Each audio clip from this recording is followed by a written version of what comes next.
Bonjour, bonjour. Je vous propose qu'on commence, c'est l'heure. Moi, je m'appelle Françoise Vernet et j'ai le plaisir d'animer, de modérer cet échange entre hommes, puisque j'adore toujours souligner que nous ne sommes pas toujours dans une parité, parce que c'est toujours un peu difficile. Voilà. Je suis désolée, vous y êtes pour rien. Alors, je vais vous présenter les différents intervenants. Donc, Lucas, qui est tout à fait sur votre droite, qui est architecte urbaniste et fondateur du think tank LI3, l'Institut international d'impidémentologie, est directeur d'un ouvrage qu'il dédicace, qui est Manuel d'un monde en transition, sans un obstacle au changement, sans une piste d'action. À ses côtés, Nathanaël Wallenhorst, qui est docteur en sciences de l'environnement, professeur à la faculté d'éducation de l'Université catholique de l'Ouest à Angers et qui est membre de l'Anthropocène Working Group. Il est aussi directeur d'une collection qui vient d'être éditée chez Actes Sud qui s'appelle Système Terre, dans laquelle il a édité un des premiers titres qui s'appelle Contenir l'emballement bioclimatique. Et comme c'est l'Amélie Nothomb de la non-fiction, il vient de sortir au Seuil. On a beaucoup rigolé avant parce que quand même notre échange va être un peu plombant. Donc on a essayé alors on a hésité à apporter une bouteille de vin, etc., etc. Donc on s'est dit non, on va rester calme. Mais bon, on s'est dit qu'il fallait quand même rigoler. Voilà. Et donc ton actualité d'il y a 15 jours, c'est 2049, ce que le climat va faire à l'Europe au Seuil. À ses côtés, Bruno Villalba, qui est professeur de sciences politiques à AgroParisTech, qui est membre du laboratoire Printemps et du comité de rédaction de la revue Bifurcation.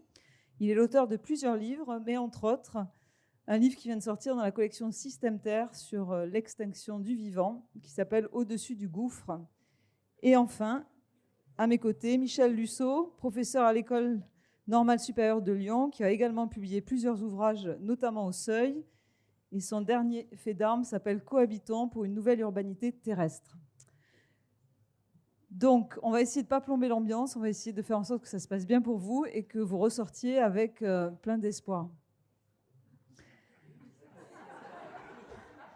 Je sors tout de suite de la salle ou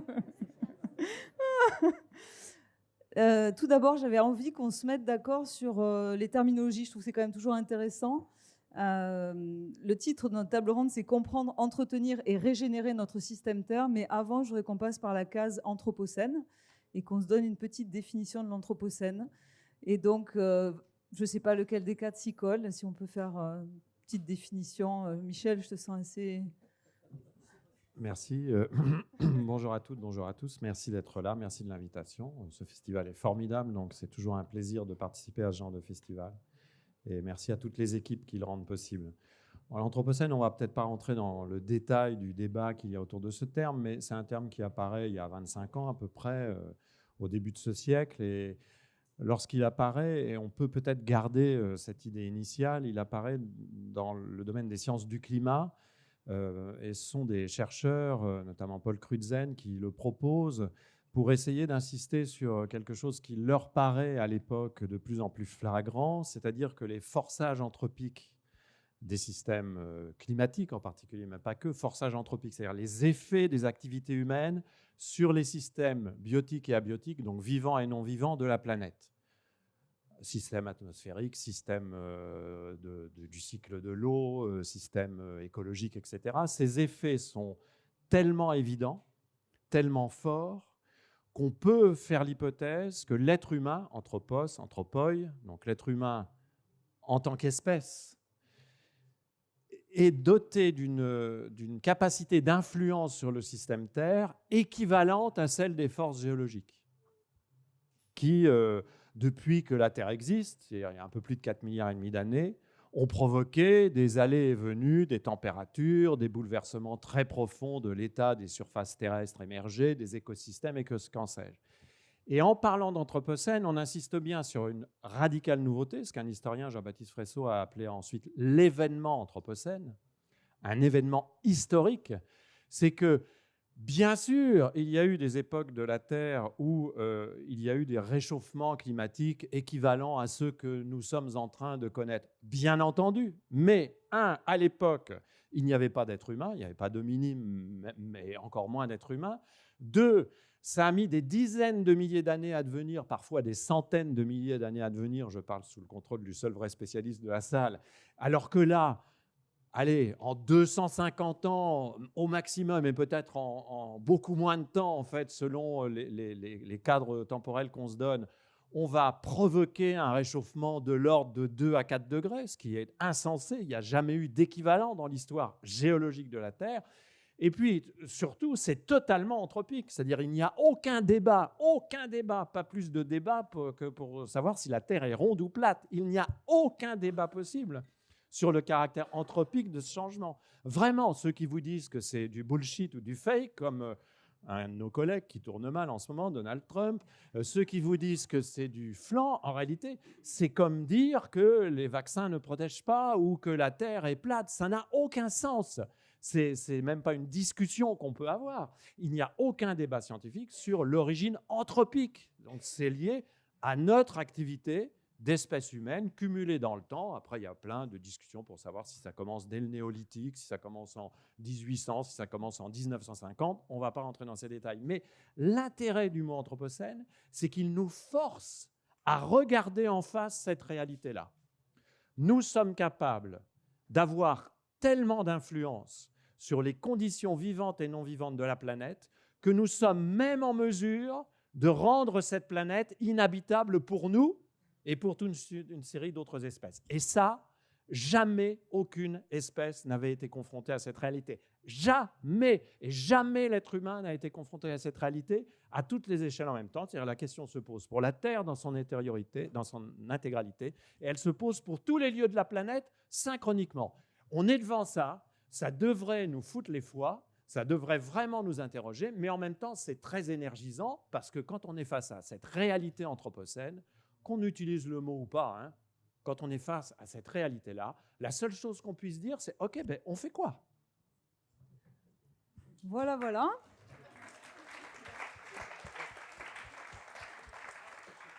Le cadre est posé et je propose un deuxième cadre qui s'appelle, tu peux garder le micro Nathanaël puisque c'est toi que j'interroge, c'est quoi le système Terre ? Eh ben, en fait, système Terre et anthropocène, c'est deux termes qui sont à certains égards synonymes. Anthropocène, c'est le moment dans lequel est aujourd'hui le système Terre. Système Terre, c'est quoi ? Je vais te dire à peu près la même chose, peut-être d'une autre façon. Non, non, mais d'une autre façon. C'est le climat, plus les écosystèmes de la biosphère, plus les sociétés. Et en fait, ça renvoie à l'articulation de ces trois ensembles. Et qu'est-ce qui se passe à cette articulation ? Le climat s'emballe, la biosphère, les écosystèmes de la biosphère s'effondrent, et comme on est des vrais teubés, les sociétés accélèrent. Et donc, il y a un espèce de tourbillon comme ça, de vortex entre emballement, effondrement, accélération. Et voilà, la réalité du système Terre aujourd'hui, c'est quelque chose de cet ordre-là. Et derrière, ça nous donne un critère de jugement qui est extrêmement précis et extrêmement simple, critère de jugement de nos actions, c'est-à-dire de l'action des activités humaines, donc critère de jugement de l'action publique. Est-ce que ce que nous faisons, ça contient ou pas l'emballement du système Terre, puisqu'aujourd'hui, il y a un emballement. Et de fait, quand on a ce critère de jugement-là, ça change tout, enfin, ça change beaucoup de choses en tout cas. Alors, avant qu'on attaque sur la biodiversité, je voudrais, donc dans cette collection Système Terre qui vraiment est au confluent de ces trois sujets, tu commentes un texte qui a été traduit qui s'appelle « Contenir l'emballement climatique ». Peut-être nous dire pourquoi cette collection, pourquoi ce texte et en quoi il est fondamental de l'avoir traduit pour que nous puissions avoir accès à des informations qui étaient jusqu'à présent plutôt en anglais. Et donc, connaissant notre facilité à lire des textes scientifiques en anglais, il valait mieux qu'il y ait des traductions qui soient proposées. En fait, c'est une collection, ça fait 10 ans que je rêve d'un truc comme ça. Il y a un peu plus de 10 ans, j'ai découvert des articles, j'ai découvert l'Anthropocène, je ne connaissais pas, j'ai découvert vraiment par hasard. Je suis allé ensuite sur la page Wikipédia, j'ai lu la page qui était hyper bien fichue et qui renvoyait à différents articles. J'ai commencé à lire les articles et là, en tout cas, pour moi, il s'est passé vraiment quelque chose. C'est-à-dire, petit à petit, ça a généré une espèce de déflagration existentielle. C'est-à-dire, j'ai découvert des savoirs dont j'ignorais l'existence. Des savoirs qui étaient organisés autour d'une logique, d'une dynamique, d'un paradigme, on pourrait dire, qui est la rupture. C'est-à-dire, devant nous, il y a des ruptures brusques et irréversibles, sans retour en arrière possible. Et moi, je m'étais construit, mais comme chacun de nous ici, à partir d'un paradigme, d'une logique qui est linéaire et qui est en fait la logique qui est le dénominateur commun du corpus des savoirs scolaires, en gros, qui est, en fait, on travaille pour préparer l'avenir, etc. Et il y a une logique comme ça, vous prenez n'importe quel savoir scolaire, il repose sur cette logique linéaire dont on a besoin pour éduquer. C'est-à-dire, en fait, moi, pour que mes enfants ils bossent à l'école, il faut bien que je leur dise que demain, l'avenir, il dépend de ce qu'ils vont bosser aujourd'hui, quoi. Vous voyez bien le truc. Et la croissance, elle s'encastre sur ce mythe à la perfection, en fait, sur ce mythe de la linéarité. Je suis parti en version longue, désolé Françoise, du coup, en 1 minute, j'atterris sur ta question. Et donc, du coup, il s'agit, enfin, en tout cas, on a parlé avec Actes Sud de dire, mais bon sang, ces articles-là, il faudrait les mettre, je sais pas moi, au milieu de l'espace public, c'est-à-dire pour qu'à un moment donné, nos députés, nous et nos députés, pas uniquement les députés, mais on puisse décider de l'action publique et qu'elle procède en partie du réel, médié par ces savoirs-là. Et voilà. Et donc, du coup, cette collection elle est toute simple. C'est la traduction brute d'un article scientifique. Parce que souvent, il y a des gens qui s'excitent pour dire les scientifiques, ils disent pas que, les autres, ils disent que, etc. Puis en fait, honnêtement, on n'en sait rien. Les articles, ils sont sur des serveurs en anglais, voilà, qu'on n'a jamais, sur lesquels on n'a pas des droits d'accès, etc. Donc là, voilà, ils sont dans une petite collection. La première partie, c'est la traduction brute de l'article. Aussi pour se rendre compte qu'on n'est pas des débiles, en fait, que cela se lit bien, tout simplement. Voilà. Et puis la deuxième partie, c'est le chercheur qui a traduit l'article qui dit « bon, voilà ce que je pense ». Au début, c'est « voilà ce que nous savons », c'est le côté scientifique. Puis après, il y a un côté qui est plus sociétal, société, politique, de dire « bon, à partir de là, voilà, je pense ça ». Pour mettre pour qu'un débat politique procède, en partie, bien sûr, mais d'une analyse du réel. Très bien. Et donc, sur l'emballement climatique, tu as un ou deux trucs à nous dire sur la pertinence de cet article, c'est-à-dire pourquoi cet article nous permet aujourd'hui… Ouais, génial. Vas-y. Donc, c'est l'article traduit dans ce petit livre-là, c'est un article de Will Stephen en 2018 avec des collègues. Et en fait, c'est un article qui s'inscrit dans le prolongement des débats sur les limites planétaires. On a tous entendu les limites planétaires. Le premier article, il est en 2009.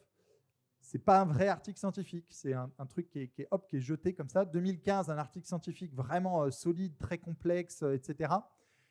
Et je pense, à mon avis, je n'étais pas dans la peau des types qui l'ont écrit, mais ils ont mis en œuvre une telle complexité scientifique. Il est absolument passionnant, l'article de 2015. Mais un décideur, un responsable politique, il ne peut rien faire de ça tellement c'est complexe. Et donc, en fait, derrière, il tape du poing sur la table. Il dit, putain, mais en fait, ils n'ont pas compris. On va leur expliquer simplement.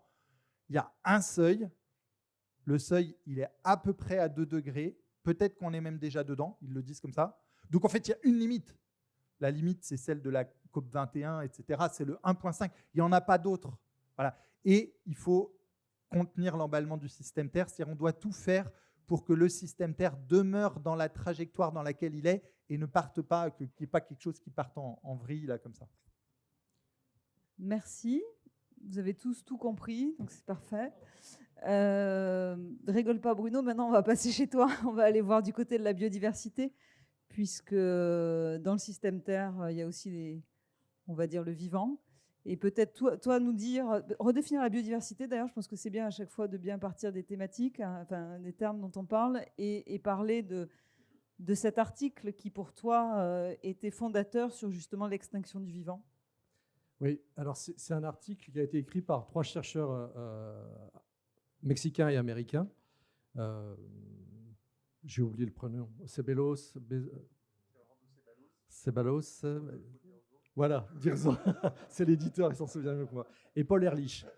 Et ce qui est vraiment intéressant, c'est que ces 3 scientifiques font un état des lieux de l'effondrement de la biodiversité aujourd'hui. Et ils racontent que nous sommes à la 6e extinction du vivant. Et comme le disait Michel tout à l'heure, on est effectivement à la 6e extinction liée à la responsabilité exclusive de l'intervention humaine. Ce n'est pas un phénomène cosmique, genre un météore qui tombe sur la Terre. Ce n'est pas une évolution climatique forte qui aurait entraîné la quasi-disparition des espèces vivantes maritime et terrestre. Et on a tendance souvent, quand on parle de biodiversité, à focaliser sur l'espace terrestre, alors que l'espace maritime, il est essentiel à la continuité du fonctionnement du vivant. Et puis le deuxième élément aussi extrêmement intéressant de cette proposition, c'est parce que ces 3 chercheurs sont à la fois des militants écologistes, environnementalistes. Paul Ehrlich, les plus anciens s'en souviennent, c'était celui qui avait mis en avant l'histoire de la pression démographique sur le système Terre. Enfin, on n'appelait pas ça le système Terre à l'époque, mais c'est exactement ça. Et ces 3 chercheurs font le diagnostic que si cette crise sur le vivant existe, c'est d'abord parce qu'il y a un travail d'invisibilisation du vivant. Nous avons déconnecté notre pratique de l'existence du support matériel du vivant. Et donc, c'est ce que Dominique Bourg avait magistralement mis en évidence dans un article, c'est ce phénomène d'invisibilisation du vivant. Toute notre pensée moderne s'est construite sur l'idée qu'il y avait une spécificité de l'acteur humain, une exceptionnalité humaine, comme disent un certain nombre de sociologues de l'environnement dans les années 70, qui faisait que finalement, nous étions non pas comme maîtres et possesseurs de la nature, mais pleinement maîtres et possesseurs de la nature, puisque nous avions construit une relation instrumentale, rationnelle, scientifique avec le vivant. Par exemple, l'institution dans laquelle je suis, AgroParisTech, le slogan qui caractérisait cette institution avant, c'était « gérer le vivant ». Vous voyez un peu l'ambition prométhéenne qui consistait à organiser rationnellement l'instrumentalisation du monde vivant. Seulement, avec la conjonction d'un certain nombre de facteurs, l'invisibilisation, le fait qu'on n'ait pas une représentation précise de ce que c'est que le vivant. Et la biodiversité, c'est un concept scientifique qui apparaît au tournant des années 80. Pour les scientifiques, l'invention de cette notion, c'est justement pour caractériser la crise du vivant. Ils n'avaient pas de terme pour qualifier le phénomène systémique qui frappait le vivant. Donc, ils inventent cette notion de biodiversité qui retrace la diversité de l'existence du vivant. Et à la fois le vivant sauvage, parce que souvent on parle de biodiversité avec la figure de l'animal sauvage, notamment les grandes espèces vivantes, les éléphants par exemple, ou d'autres. Or, la biodiversité, c'est aussi la relation instrumentale qu'on va avoir avec les espèces domestiques, qui sont beaucoup plus importantes en termes de poids sur le vivant, les animaux domestiques, ou l'exploitation des animaux marins, pour justement la nourriture humaine ou le plaisir humain, si on voit la chasse ou d'autres pratiques. Donc ce qui va être intéressant de voir, c'est que ces auteurs disent la crise, il faut la rendre présente. Et c'est tout ce travail de mise en scène, finalement, de l'extinction du vivant qui est assez compliqué. On sait qu'aujourd'hui, on assiste à ce qu'on appelle en sciences politiques à la climatisation des activités politiques. On a enfin réussi à comprendre que ce n'était pas quelque chose qui allait arriver, mais quelque chose qui s'incarnait dans nos existences. Seulement, pour la biodiversité, on est encore très loin d'incarner nos relations quotidiennes et notre dépendance, on renverse la logique, avec le vivant. Et donc, la troisième question importante que pose cet article, c'est la question de la responsabilité. Ce qui est extrêmement intéressant dans l'Anthropocène, c'est qu'on décrit un mécanisme.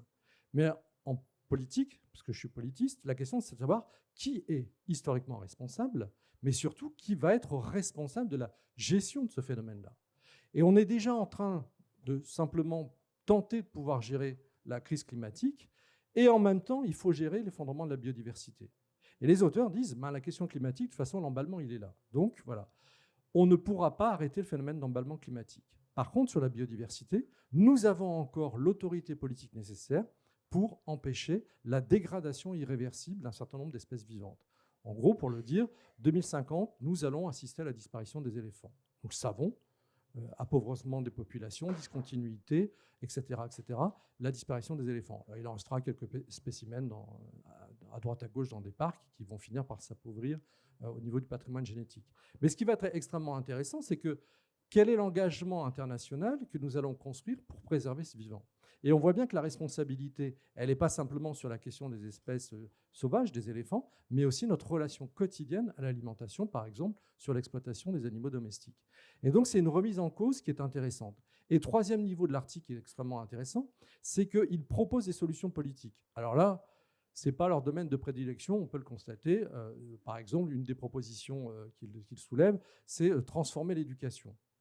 En tant qu'enseignant, si transformer l'éducation, ça suffisait, voilà, il y a d'autres choses qui jouent dans le processus d'éducation et on sait bien qu'aujourd'hui, l'école, elle ne forme pas des citoyens, avant tout des citoyens écologiques, mais elle forme essentiellement des êtres individualistes dans la compétition, etc., etc.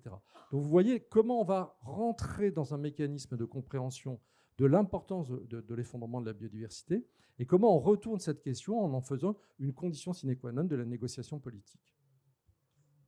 Merci Bruno. Donc on peut applaudir Bruno. Voilà, merci. Donc on a commencé par la crise climatique, on a continué par la crise de la biodiversité et maintenant nous allons aller chez Michel pour la crise de l'habitabilité. Voilà, si tu veux bien nous partager ta crise. Oui, il faudrait l'après-midi pour ça.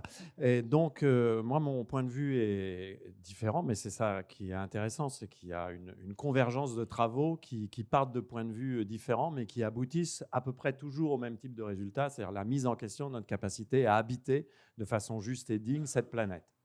Et nous n'en avons pas d'autres, hein, je vous le rappelle, n'en déplaise à Elon Musk, il n'y en a pas d'autres. Moi, je pars d'un autre point de vue qui est celui d'un géographe qui travaille depuis 40 ans maintenant sur la question de l'urbanisation, ce qu'on appelle l'urbanisation planétaire, qui essaie de comprendre les effets du processus d'urbanisation qui se déclenche à partir de 1950 et qui dure encore aujourd'hui, un processus d'urbanisation qui n'a pas là aussi d'équivalent historique. C'est d'ailleurs le plus important processus de bouleversement des conditions de vie de toute l'histoire humaine, que cette urbanisation contemporaine qui voit l'ensemble des sociétés changer en raison de cette urbanisation et l'ensemble des êtres humains voir aussi leur mode de vie, leurs conditions de vie changer. Et c'est ce qui me fait dire que, en raison de l'urbanisation, qui est une urbanisation généralisée, la Terre de 2025 n'a plus grand-chose à voir avec la Terre de 1925 et nous-mêmes, en tant qu'êtres humains, nous ne sommes plus les mêmes. Et il suffit d'ailleurs d'interroger nos grands-parents, nos arrière-grands-parents, d'essayer de faire un peu d'archives sur ce qu'étaient les conditions de vie, même en ville, dans les années 1930-1940, pour s'apercevoir que ça n'a plus grand-chose à voir avec nos conditions d'existence, qui sont complètement travaillées par ces logiques d'urbanisation planétaire dans tous les domaines, dans tous les compartiments de nos vies, mobilité, alimentation, accès à la consommation, vêtements, loisirs, tourisme, culture, activité physique et sportive. Donc nous ne sommes plus les mêmes humains, d'ailleurs nous n'avons plus les mêmes corps. Hein, quand j'essaye de faire comprendre ça à mes étudiants, je prends une photo de foule urbaine en 1920 et une photo de foule urbaine en 2020. Et les étudiants disent « Ah ben oui, mais c'est pas les mêmes corps. Nous n'avons plus les mêmes corporéités. Pourquoi ? Parce que nous ne nous alimentons plus de la même manière.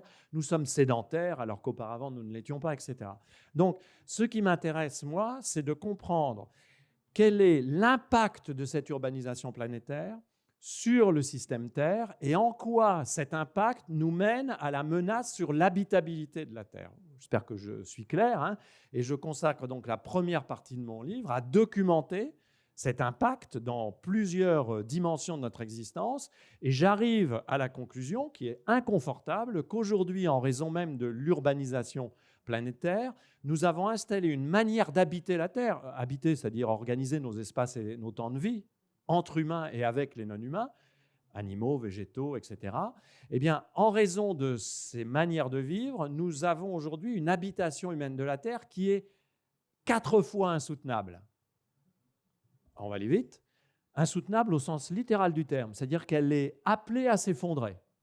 Elle est appelée à ne pas pouvoir être étayée. Et d'ailleurs, elle n'est pas appelée à, elle a déjà commencé à s'effriter, ça et là. Une insoutenabilité économique. Il y a un énorme mensonge qui continue de circuler dans l'appareil médiatique mondial, c'est que l'économie fondée sur la croissance illimitée, qu'on nous présente comme la seule économie possible, hein, le fameux « There is no alternative » de Margaret Thatcher, en fait, cette économie est insoutenable. Elle utilise trop de ressources, elle est trop prédatrice, elle est trop extractiviste, elle extrait trop du sol et des sous-sols. Et depuis 1972 et le rapport Meadows, nous devrions savoir qu'il ne peut pas y avoir de croissance illimitée dans une planète qui est en elle-même une planète finie.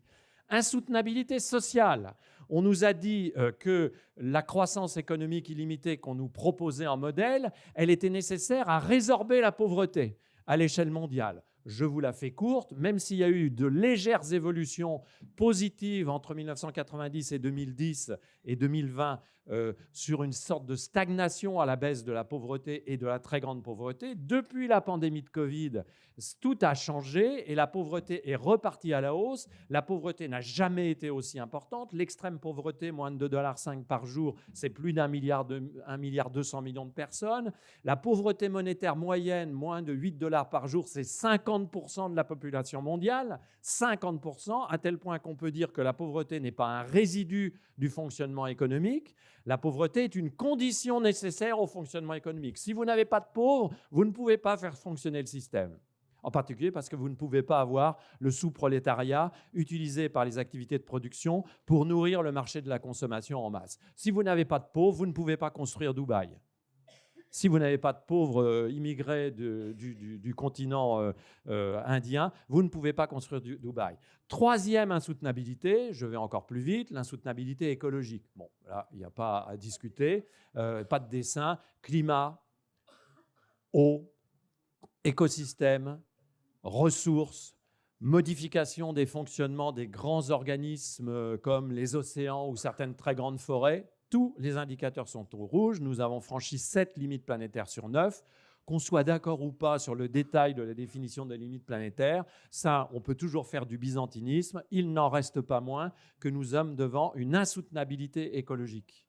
Et ce n'est pas pour dans 40 ans, c'est même peut-être même pas pour 2049, c'est déjà maintenant qu'un certain nombre de phénomènes le manifestent. Et puis il y a une quatrième insoutenabilité, c'est l'insoutenabilité politique et démocratique. Que font les autorités publiques et leurs soutiens économiques et lobbyistes de tout poil face à ces crises économiques, sociales et écologiques que nous devrions affronter en mettant en valeur les fondements éthiques de notre humanité, c'est-à-dire sommes-nous capables de proposer aux individus une vie bonne dans une société juste, hein, qui pourrait se passer de l'exigence d'avoir une vie bonne? Tout le monde a le droit à une vie bonne.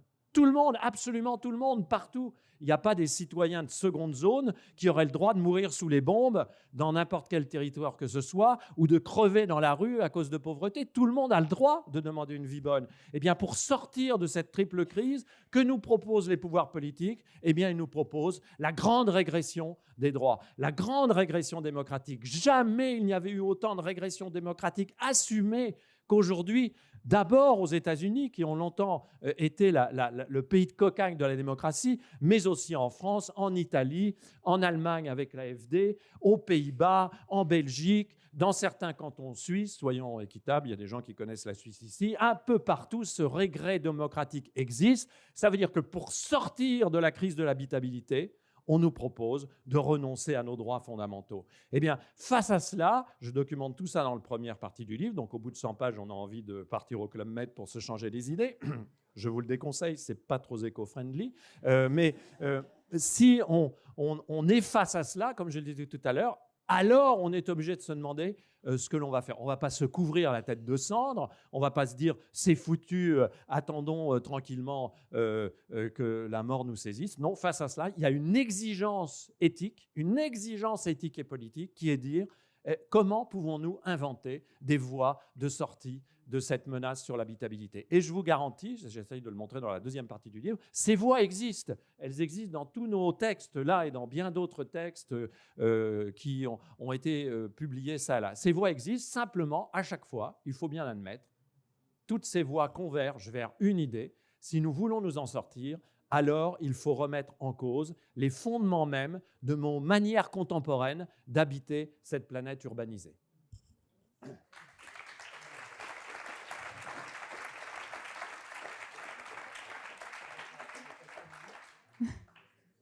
Bon, Lucas, ça va pas être simple, hein. Je suis désolée. Lucas, il a les solutions. Quand on a échangé, Lucas, tu m'as dit, en fait, je suis dans un espace avec 3 transitionneurs et moi, j'ai pas tout à fait le même positionnement. Peut-être nous dire d'où tu parles et ce que tu as essayé avec les différents collaborateurs de faire à travers ce livre. Oui, juste pour corroborer les propos de Michel, Bruno et Nathanaël. Sur l'Anthropocène, effectivement, on a loupé le coche il y a quelques années. L'Institut international de stratigraphie n'a pas consacré le terme Anthropocène comme nouvelle époque géologique. Ça nous aurait permis d'officialiser. Donc, on a tendance à parler de dérèglement du système Terre. Moi, c'est comme ça que je l'évoque lorsque je parle de transition, parce que quand on parle d'Anthropocène, on va dire que c'est le point A, c'est le point aujourd'hui, et le point B serait une ère que nous souhaitons du respect des limites planétaires. Donc transition, c'est passer d'une ère du dérèglement du système Terre à une ère du respect des limites planétaires. Donc ça, c'est une chose. Donc on est en transition. Sauf que c'est peut-être la première fois dans l'histoire de l'humanité que nous savons que nous sommes en transition. C'est-à-dire qu'il y a eu une foultitude de transitions sociétales, voire civilisationnelles. La transition néolithique, ça en est une, passer du statut de chasseur-cueilleur à celui d'agriculteur-éleveur. Sauf que ça s'est fait sur des pas de temps de plusieurs milliers d'années et qu'on n'avait pas conscience, on n'avait pas planifié cette transition-là. Là, la différence, c'est qu'on nous demande, on se demande à nous de déconstruire en 50, 100 ans ce qu'on a eu de la peine à construire en 12 000 ans. Donc le défi, il est juste gigantesque. Et lorsque je vous écoute, effectivement, on sent qu'il y a une certaine résistance à cet enclenchement de la transition, parce que lorsqu'on est en transition sociétale, vous savez, il y a cette fameuse courbe comme ça de prédécollage, de prédéveloppement, puis de décollage, d'accélération et de stabilisation. Je demande souvent, à votre avis, où on en est dans la courbe. Je ne pense pas qu'on est seulement au moment du décollage. On est avant, on est dans le prédéveloppement. On n'a pas encore commencé à décoller, sauf que le mur est là en bout de piste et qu'il va vraiment falloir accélérer. Donc accélérer, il y a deux manières d'accélérer. C'est soit on met en place des forces de changement, c'est-à-dire des forces d'arrachement à la pesanteur. Donc c'est ce que font les transitionneurs en général. Soit on réfléchit de manière inverse et on se demande comment est-ce qu'on peut travailler sur ce qui empêche ce changement-là, sur les obstacles qui empêchent l'avion de décoller, l'avion de la transition. Donc il y a la voie de la transition, on va dire, et il y a effectivement depuis une quinzaine d'années une foultitude de concepts qui sont tous très utiles. Encore faut-il les opérationnaliser, ces concepts. Et il y a une autre voie qui est de dire comment est-ce qu'on peut travailler sur ce qui empêche ces transitions de se mettre en place. Donc on a fait une chose qui est pas scientifique d'un point de vue rigoureux du terme, c'est que de manière assez empirique, on s'est amusé à lister, en écoutant les penseurs et les penseuses de la transition, à lister ce qui peut empêcher le changement de se produire. Alors on a ce qu'on appelle des obstacles neuropsychologiques, ça renvoie notamment au biais cognitif, mais pas que. On a des obstacles politologiques, on ne pouvait pas faire l'impasse sur l'électoralisme, sur le clientélisme, sur l'ultralibéralisme, sur le monopole de la croissance. Et puis on a des obstacles sociologiques qui renvoient à nos difficultés de nous comprendre les uns les autres et à échanger dans le cadre de projets pour que ces projets puissent être mis en place. Voilà. Donc il y a une partie recensement qui peut soit faire peur, effectivement, parce que c'est là qu'on s'aperçoit qu'on est confronté à une espèce d'hydre à 1000 têtes et que l'enjeu est énorme. Et il y a une autre réaction qui consiste à dire, effectivement, c'est quasi impossible. On se dirige vers des scénarios d'effondrement, c'est clair. Mais on a le sentiment de connaître l'ennemi et avec beaucoup de stratégie, parce qu'on n'a pas le poids du nombre, on n'a pas les ressources financières et humaines, mais on a la stratégie. C'est peut-être la seule arme qu'on ait véritablement. Avec un peu de stratégie, on a une petite chance de vaincre ces forces d'inertie et de permettre à l'avion de la transition de décoller. Donc c'est ce qu'on fait avec un travail de recensement de ce qui empêche. Et pour chaque obstacle qu'on recense, on propose ce qu'on appelle un contre-obstacle, une attitude clé dont les effets sur le monde réel sont censés être inverses aux effets produits par ces fameux obstacles. Voilà, donc c'est tout notre travail et puis également de proposer des outils de méthode pour massifier, parce que c'est encore un problème de masse critique. Il faut se le dire, les conservateurs sont en nombre beaucoup plus nombreux que les progressistes. C'est toujours le même problème. Donc l'idée, c'est vraiment de massifier pour qu'on soit suffisamment nombreux pour que le système enfin puisse basculer. Voilà. Merci.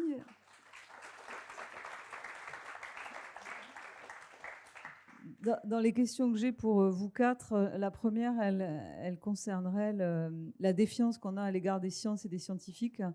Je trouve qu'aujourd'hui, la société civile n'a plus confiance dans les sciences.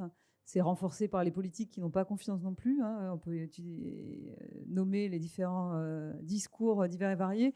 C'est la même chose par les médias qui finalement discréditent énormément les sciences. Et je pense qu'il y a un des points clés dans l'acceptation et dans l'évolution de l'être humain, c'est aussi d'avoir de renouer en fait avec les scientifiques et de renouer ce contrat de confiance. Donc voilà, par rapport à cet enjeu-là, qu'est-ce qu'on peut souhaiter, qu'est-ce qu'on peut imaginer?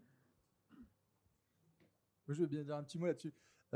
Nous, les Français, enfin tout le monde n'est pas forcément français dans la salle, mais en tout cas les Français, on est avant-dernier des pays de l'OCDE en mathématiques et culture scientifique. C'est-à-dire que tout le monde est devant nous.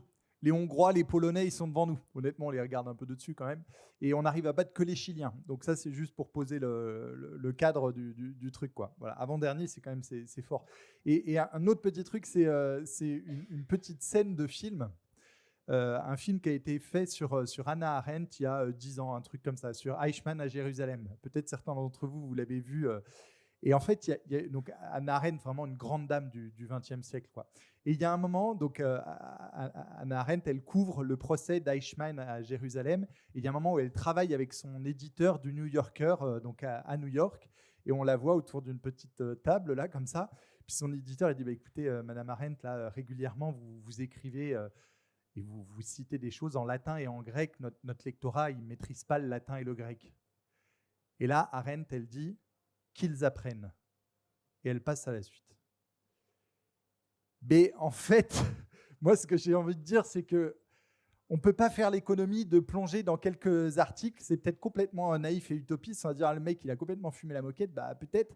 Mais il y a à un moment donné un type de littérature avec laquelle il faut qu'on se familiarise un tout petit peu, parce que ça nous dit quelque chose du réel et d'un réel qui est non accessible à nos sens. Voilà. Sinon, on court le risque de comprendre les choses uniquement dans le prolongement de ce qu'on perçoit. Du type, cet été, il a fait chaud, moi j'ai des hortensias dans mon jardin, et je me suis dit, tiens, mes hortensias, ils vont peut-être pas repartir. Finalement, ils sont repartis. Et du coup, comment je comprends le changement climatique? Je comprends que quand même, c'est chaud, quoi. J'ai failli perdre mes hortensias. Bon, et voilà. Et ce qui est devant nous, il y a Jean-Marc Jancovici qui disait il y a pas très longtemps, nous n'avons encore rien vu. Oui, de fait, nous n'avons encore rien vu parce que tout ce que nous avons vu pour l'instant est organisé à partir d'un paradigme plutôt linéaire. Et la non-linéarité, c'est-à-dire des effets qui sont non proportionnels avec ce qui est en train d'advenir, on ne l'a pas encore éprouvé. Et pour le voir et le comprendre, on a besoin des articles scientifiques. Une dernière toute petite image, par exemple, c'est qu'on a tous fêté une fête d'anniversaire quand on souffle dans un ballon de baudruche. Et le ballon, le volume du ballon, il augmente de façon proportionnelle à l'air qu'on injecte dedans. Donc on souffle un peu, ça gonfle un peu, on souffle beaucoup, ça souffle beaucoup. C'est comme ça que fonctionne le climat. C'est-à-dire un peu de CO2, un peu de chaleur, beaucoup de CO2, beaucoup de chaleur. Là, on est d'accord. Maintenant, on reprend le ballon jusqu'à ce que 1 millilitre d'air en plus, le ballon, il pète. Et il est dans un état non linéaire avec la cause. Et on reprend notre climat. C'est comme ça que fonctionne le système climatique. Alors, dans des temporalités autres que celles d'une fête d'anniversaire, hein, là, c'est le côté un tout petit peu tranquille. Des temporalités à rapporter à celles du système Terre et singulièrement aux différents éléments du système Terre concernés.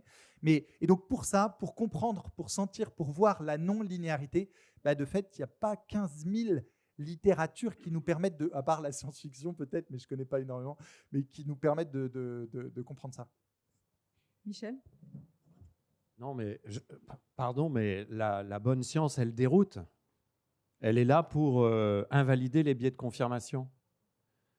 Là où l'idéologie confirme, la science déroute. Bon, alors si on est dans une société où on est obsédé par la confirmation de ce qu'on croit être juste, évidemment, on ne peut pas adhérer à la science, puisque la science va dire non, c'est peut-être pas exactement comme ça que ça se déroule, c'est peut-être plus complexe que ça, là on n'en est pas certain, là on en est sûr. Non, en réalité, pour accepter la science, il faut accepter d'être dérouté. Et les scientifiques eux-mêmes sont déroutés par ce qu'ils trouvent. Tous et toutes ici, on a abordé ces questions-là incidemment. Nous, au départ, on n'était pas spécialistes de ces questions environnementales ou de ces questions écologiques. Ça nous est venu dessus parce que nous avons été déroutés par les résultats de nos travaux. Donc, il faut accepter d'être dérouté et accepter que des arguments ne correspondent pas à son vécu. Mais ça, on le sait depuis très longtemps. Un grand philosophe, puisque Dominique Bourrella, Edmund Husserl disait « Pour moi, la Terre ne se meut pas ». On pense tous que c'est le Soleil qui bouge. N'est-ce pas? Non, en fait, c'est un scoop.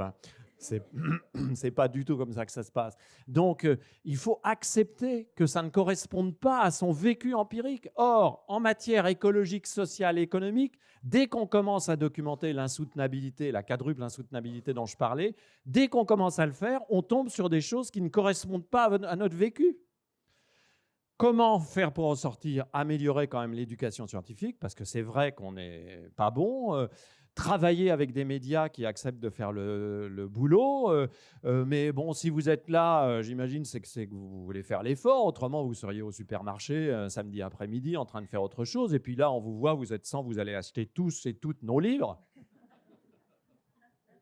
Donc, faire l'effort de lire, faire l'effort d'écouter, de comprendre ce que l'on ne comprend pas spontanément. Mais il n'y aura pas de baguette magique. On ne peut pas penser que devant l'idéologie généralisée du fake et de la falsification, miraculeusement va s'imposer l'ère de la vérité scientifique. Non, c'est un travail démocratique et politique fondamental. Sommes-nous capables, voulons-nous nous emparer des résultats des recherches scientifiques? Voulons-nous en faire une connaissance commune?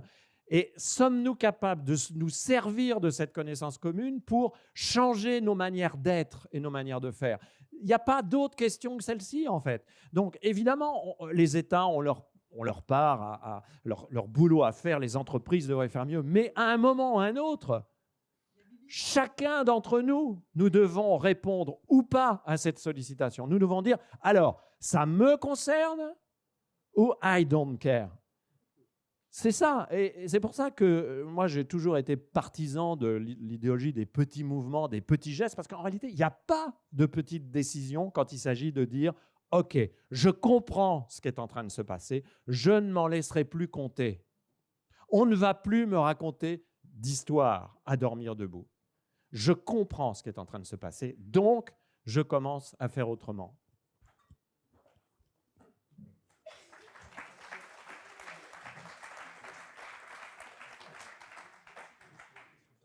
Ouais, je crois qu'il y a Lucas et après, Oui, non, j'allais m'adresser aux politistes, donc tu bottes là. Très rapidement, hein, on peut effectivement, sur le discrédit de la science, se demander quoi faire contre le discrédit systématique. Et puis, on peut se demander aussi ce que ça signifie. Ce qui se passe depuis 4-5 ans, en fait, hein, depuis la pandémie de Covid, c'est qu'on est dans une ère de backlash quotidien en ce moment. Et sur le discrédit de la science, on peut se demander ce que ça signifie. Et moi, comment je le lis, hein, lorsque j'étudie aussi d'autres phénomènes de transition sociétale qui ont lieu par le passé, c'est que ces backlash, souvent, ils se multiplient lorsqu'il y a des bifurcations en cours. Et ce qu'on voit en ce moment, c'est que le pouvoir sent que le système est en train de se craqueler. Et qu'est-ce qui se passe? Il y a une réaction vive du système pour éteindre, pour étouffer ce feu du progressisme qui est en train de prendre. Et effectivement, c'est peut-être le signe que le système actuel, hein, disons capitaliste, hein, pour faire rapide, est en train de s'effondrer. Donc il y a aussi de l'espoir. Certes, on peut voir ces backlash se multiplier et se dire c'est terrible. On peut aussi se dire c'est le signe que le système est en train de se casser la gueule. Et backlash en français? Donc c'est un ressac conservateur. Voilà. C'est ces courants de retour qui sont parfois quasiment aussi forts que les lames de fond, hein, donc en océanographie. Et aujourd'hui, c'est donc des phénomènes de réaction, donc des phénomènes de ressac, hein, qui annulent en fait les forces que nous essayons de mettre en place. Juste sur la connaissance scientifique, en fait, ce n'est pas la science qui est attaquée en tant que telle. Il y a une hiérarchie des connaissances scientifiques. C'est ça qui pose problème. Et tout en haut, vous avez l'économie classique ou néoclassique qui donne le là. Et dans l'enseignement des universités, je suis toujours frappé quand moi j'ai des étudiants qui sont plutôt intéressés par les questions environnementales, qui ont plutôt des parcours intellectuels et militants concernant ces questions-là. Et je suis tous frappé quand ils viennent de Sciences Po ou de X ou d'AgroParisTech, c'est que ces étudiants, ils ont tous un socle commun de connaissances stabilisées sur les questions économiques.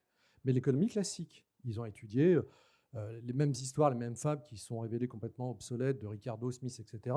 Par contre, les théoriciens de l'économie écologique, par exemple, en France, on a eu un des pères fondateurs de cette théorie, René Passé, eh ben, ils ne le connaissent pas. C'est-à-dire que là aussi, on a un phénomène par le biais de l'opération politique, mais aussi par le biais de la puissance académique d'un certain nombre de disciplines, d'imposer les référentiels théoriques qui sont légitimes.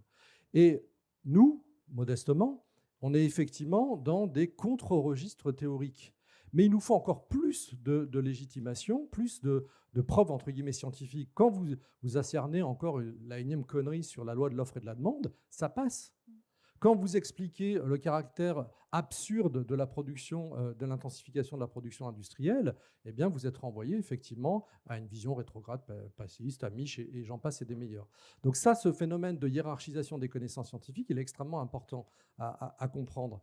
Et ensuite, dans l'opposition théorique des sciences, aller contre l'activité productiviste industrielle telle qu'on la connaît aujourd'hui et le consumérisme généralisé dans lequel nous pataugeons tous, pas l'oublier, eh bien, il faut aussi que ces connaissances scientifiques s'unissent. C'est tout l'intérêt de la collection Système Terre, de faire dialoguer les sciences du système Terre avec les sciences sociales. Parce que bien souvent, du côté des sciences sociales, on va par exemple dénoncer l'économie capitaliste, mais en oubliant que si on change le modèle productiviste capitaliste pour un modèle productiviste autre, eh bien, nous retomberons dans les mêmes impasses écologiques. Et donc, vous voyez, on est à la fois l'étonnant d'une contre-théorie politique, écologique et scientifique, et à la fois, on a du mal à concrétiser une alliance objective des connaissances scientifiques qui serait assez forte pour donner le pion à l'économie. Je prends juste que l'économie, mais c'est pareil pour le management, c'est pareil pour le marketing. Enfin, vous voyez toutes ces pseudosciences de gouvernement qui font en sorte d'être des soutiens objectifs de la décision économique. Et le problème, c'est que dans la hiérarchie, là aussi, des lieux de reproduction des élites, eh ben, paradoxalement, pendant des années, à Polytechnique, le philosophe qui a incarné la philosophie à Polytechnique, c'était Luc Ferry. Donc, inutile de vous dire que quand il faisait son cours sur la question de l'écologie, vous voyez bien comment il a formé ou déformé des légions de polytechniciens qui sont maintenant dans tous les cabinets des grandes entreprises françaises et à l'international. Il les a formés à l'idée que l'écologie était contre-productive, un anti-individualisme, etc., et autres inepties. Et donc, vous voyez bien qu'il va falloir, là aussi, restructurer une offre théorique, une offre scientifique et une offre pédagogique qui soit suffisamment forte, à condition, bien sûr, que la classe politique légitime ce renversement de paradigme pédagogique. Et là, pour l'instant, vous avez pu voir aux États-Unis, avec l'affirmation du discours de Trump devant l'ONU, qui est quand même un effondrement. Nous, on explique aux étudiants qu'il faut être pondéré, il faut être machin et tout, et lui, bam, il balance des tas d'inepties, et personne ne se lève pour lui mettre une paire de claques en disant « bon, maintenant, t'arrêtes et tu rentres chez toi ». Qui ça? Va au golf. Et donc, ce qui va être intéressant de voir, c'est comment, là aussi, peut-être une jeune génération de chercheurs qui sont moins naïfs vis-à-vis de cette primauté de la question économique, mais surtout beaucoup plus curieux sur l'ensemble des enchaînements des connaissances scientifiques. Et là aussi, il y a des signaux faibles extrêmement intéressants, à la fois dans les attitudes des étudiants qui bifurquent, qui désertent, peu importe le terme, mais aussi d'une jeune génération de chercheurs qui se saisissent enfin de la question écologique dans les sciences sociales, dans les sciences du système Terre, et qui posent de nouvelles questions et qui obligent à formuler de nouvelles réponses scientifiques. Merci.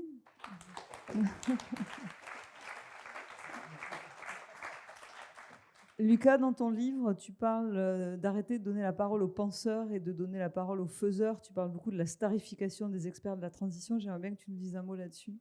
Oui, alors c'est un des 101 obstacles effectivement qui ont été recensés, qui est un obstacle un peu polémique parce qu'on a besoin d'avoir des inspirateurs, mais on peut se poser la question de savoir si dans une société on préférerait, allez, si on avait le choix, si on préférait avoir 1 million de petites stars de la transition versus d'avoir 100 mégastars de la transition, qu'est-ce qui serait le plus efficient? Mon avis à moi serait qu'on aurait tout intérêt à avoir beaucoup plus de petites stars locales de la transition que des mégastars. Voilà. Bon, nous, on est des petites stars. On n'est pas des stars du tout, d'ailleurs. Des stars en devenir. Mais j'espère que non, en fait. Non. Donc, se pose effectivement en termes de stratégie la question de savoir qu'est-ce qui est le plus efficient. Et je pense qu'on a besoin de petits ambassadeurs locaux, beaucoup plus. Et c'est ce que moi, j'appelle des faiseurs. Donc, on a des penseurs, on a des faiseurs. On a besoin de penseurs parce que ce sont ceux qui produisent des concepts. Et dans dans la pensée d'Héraclite, un concept, c'est une idée qui sert à infléchir le réel. Donc on a besoin de concepts.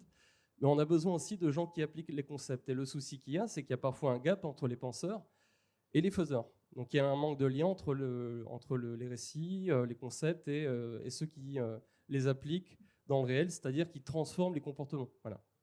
Donc d'une part, il faut beaucoup plus de faiseurs, inspirants, inspirés, et d'autre part, il faut créer un lien entre ces penseurs et ces faiseurs. Nathanaël, je me demande, en fait, ce qui est difficile, je trouve, pour le citoyen aujourd'hui, c'est qu'on a l'impression qu'il n'y a pas forcément un consensus entre experts.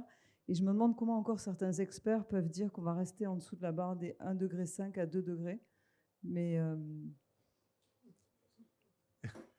Bruno te passe le micro, puisqu'à priori, il confirme que c'est pour toi. En plus, il me souffle la réponse, c'est sympa, mais j'ai pas bien entendu. Heureusement qu'il y a de la gaieté, hein, parce que vu le sujet... Oui, on rigole. Le sujet est glauque, hein, mais on a besoin de toute la force de la vitalité pour faire front, pour faire face. Enfin, c'est aussi simple que ça, hein, et on a le droit d'aller bien dans un monde qui va mal, et c'est même nécessaire pour derrière impacter sur la trajectoire du monde, quoi. Tu te souviens de la question ? Non. Non, mais qui est-ce qui dit qu'on va rester en deçà de 1,5 ? Je pense qu'à cet endroit-là, il n'y a pas grand monde qui dit ça. Mais par contre, ce qu'on peut pas mal entendre, c'est que y a un espèce de petit truc qui s'impose comme un grand mensonge, en fait, qui est de dire, bon, on ne va pas faire tourner la Terre dans le sens inverse. Ça, moi, j'ai entendu ça il n'y a pas très longtemps. Donc, il va falloir qu'on s'adapte. Et voilà, on va travailler à s'adapter, et puis bon, on s'est toujours adapté. Ça, c'est un immense mensonge. On ne s'adaptera pas à une Terre, à un système Terre qui va sortir du système comment dire, enfin bref, je vais le dire autrement, sinon ça partait en version... en tout cas, si on reste sur la même trajectoire climatique, l'effritement et la déflagration progressive des sociétés génèrent un état auquel on ne peut pas s'adapter comme société. Un humain à poil, c'est-à-dire qui ne serait pas relié aux uns et aux autres. Nous, ce qui fait qu'on est en train d'échanger la tranquille mimile, c'est qu'on a mangé un bon repas à midi, un délicieux repas. Voilà. Ce délicieux repas, il résulte d'une maîtrise des écosystèmes et de la capacité qu'on a à dégager des excédents agricoles et à les dealer, à faire du business. Et là, c'est ce qui fait qu'on est tranquillement en train d'échanger. Mais si à un moment donné, on perd cette maîtrise des écosystèmes et cette capacité de dégagement d'excédents agricoles, de fait, il n'y a plus la diversité fonctionnelle dans nos sociétés. Donc, ce qu'on entend de temps en temps et de plus en plus, c'est de dire, bon, voilà, maintenant, il va falloir travailler à l'adaptation. Travailler à l'adaptation, ça veut dire quoi ? Ça veut dire, en fait, c'est ceux qui viendront après qui vont agir. Donc, ça veut dire qu'en fait, on sort du temps présent, qui est le seul temps de l'action, c'est le temps présent à partir du moment où on est dans le réel. On sort de ça pour se faire plaisir dans nos histoires en se disant que ceux après feront le job. Ça, c'est vraiment dégueulasse, quoi. Ça, c'est... Voilà. Ensuite... Il y a plein de gens qui ne partagent pas cet avis. Je veux dire, il y a des gens qui pensent que le technosolutionnisme, on va arriver à résoudre tous les problèmes que la planète est en train d'affronter. Et après, oui, il y a la question de l'adaptation, puis il y a la question de la technologie. Alors là, honnêtement, j'ai du mal à comprendre ce truc. Je pense qu'il y a des types à la Elon Musk ou à la Jeff Bezos qui sont plus rusés qu'ils en ont l'air. C'est-à-dire que je pense qu'ils nous envoient du rêve. Parce que quand même, un type comme Jeff Bezos, il l'a écrit, je l'ai lu. Son rêve, c'est d'imaginer 1 million. Non, je cherche, comment dire, pour pas dire de faux chiffres. Je croyais que c'était 1 million de vaisseaux avec 1 million de personnes dedans. Oui, voilà, on est à peu près dans... qui traverseraient la galaxie pour aller s'implanter dans différents endroits, machin, etc. Donc le mec, il est... Enfin, je pense que c'est juste, il t'envoie des espèces de slogans de com de malade pour te dire, mais en fait, je suis vraiment un vrai, machin et tout, vas-y, fais-moi confiance avec Amazon. Mais je ne suis pas sûr qu'il croit dans ces trucs-là. Et Elon Musk aussi, je ne sais pas s'il croit dans ces trucs de colonisation de Mars. Pour l'instant, il se fait des couilles en or en nous faisant croire que... Enfin, j'ai du mal à... Voilà. Et puis, ouais, voilà, c'est tout. Après, je vais me répéter. Bon. En tout cas, c'est pas facile. il n'y a rien. Le truc à dire, c'est un immense mensonge. À aucun moment, quand bien même on arriverait à choper des capteurs qui retireraient tout le CO2 excédentaire de l'atmosphère, ça désacidifierait pas les océans, ça remettrait pas de l'oxygène dans les endroits où l'oxygène a disparu, ça ferait pas reconstruire les calottes glaciaires arctiques et antarctiques. On pourrait dire on s'en fout, mais en fait c'est les grands tampons climatiques, c'est ce qui permet une stabilité du climat. Ça ferait pas repousser les arbres, ça ferait, etc., etc. Merci. Michel, en fait, la question que tu nous poses, c'est de savoir comment sortir de la posture de puissance, et tu parles du géocare, et j'aimerais bien que, parce qu'on va essayer de passer dans la deuxième partie du livre. La deuxième partie du livre, c'est une partie propositionnelle. C'est peut-être aussi une manière de répondre à la question de la crise de confiance des citoyens vis-à-vis de la science. Peut-être que nous, scientifiques, nous avons un effort à fournir qui est aussi de ne pas hésiter à entrer dans le champ de la discussion publique et politique en faisant des propositions. Des propositions qui sont évidemment des propositions différentes de celles qui peuvent être faites par des responsables politiques ou économiques, puisqu'elles s'appuient sur quoi? Elles s'appuient sur les résultats de nos recherches. Mais de dire, bon ben voilà, le scientifique, il doit aussi s'exposer, hein, c'est-à-dire essayer de dire, bon voilà, il y a des pistes de réflexion. Est-ce que vous êtes d'accord pour qu'on en discute? Donc, dans la deuxième partie du livre, je fais cela parce que je ne voulais pas en rester simplement à un constat extrêmement rude et âpre, et puis aussi parce que je crois profondément que l'adaptation, c'est derrière nous. Voilà. On y a cru les uns et les autres, en tout cas dans ma génération, à l'adaptation, peut-être, mais c'est trop tard. C'était, oui, dans les années 70, peut-être, 80, peut-être. Quand René Dumont, faisant rire tout le monde, vous savez, à la campagne électorale de 1974, a pris un verre d'eau à la télévision et a dit bientôt, plus personne ne pourra boire cette eau parce qu'elle sera non consommable, parce qu'elle aura été empoisonnée. Tout le monde a rigolé à l'époque. En fait, il avait raison. C'est exactement ce qui est en train de nous arriver. Là, il était peut-être possible d'être dans une logique adaptative, mais maintenant, c'est trop tard. Il faut... C'est compliqué, hein, de l'affirmer et de l'assumer. Il faut réorienter. Il faut bifurquer. Et c'est une autre paire de manches, c'est autre chose, parce que ça veut dire quoi? Ça veut dire changer les fondements mêmes des manières que nous avons développées en mode standard d'habiter ensemble sur cette planète Terre à toutes les échelles, de chez nous au vaste monde. Donc il faut en fait que dans tous les compartiments de notre vie, minute par minute, nous nous posions la question, ah ben tiens, voilà, moi j'ai l'habitude d'aller me payer un petit week-end urbain en Europe en utilisant un low cost peu regardant sur les conditions sociales de ses employés et financé par la puissance publique pour nous permettre de sortir des billets à 29 € pour aller à Berlin. Qu'est-ce qu'il y a derrière ça? Qu'est-ce qu'il y a derrière ça? Et est-ce que je suis capable de bifurquer, c'est-à-dire renoncer, par exemple? Parce que la bifurcation, hein, vous savez, c'est bien joli, mais il y a un moment à un autre. La question qui se pose, c'est renoncer. Comme dirait le philosophe Alexandre Monin, il faut politiser la question du renoncement. À quoi sommes-nous capables de renoncer? Et Bruno Latour le disait juste après 2020 dans un texte célèbre.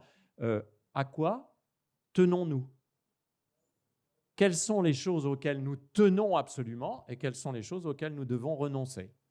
Je peux vous dire que dès que vous commencez à poser des questions comme ça, ça devient très concret. Téléphone portable, mobilité, type d'alimentation, tourisme, loisirs, type d'éducation, relation aux soins.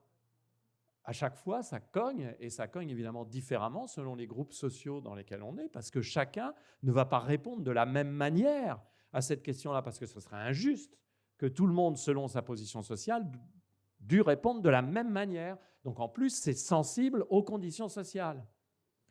Et moi, la question que je me pose donc, c'est quels sont les guides que l'on pourrait essayer d'avoir collectivement pour accompagner, pour accompagner cette réorientation. Et je propose dans ce livre de faire quelque chose qui me préoccupe depuis une quinzaine d'années, C'est-à-dire, j'essaye de transposer à la réponse à cette question, voilà, la question « à quoi sommes-nous prêts à renoncer ? Comment pouvons-nous changer nos manières de cohabiter ce monde avec les autres humains et avec les non-humains ?»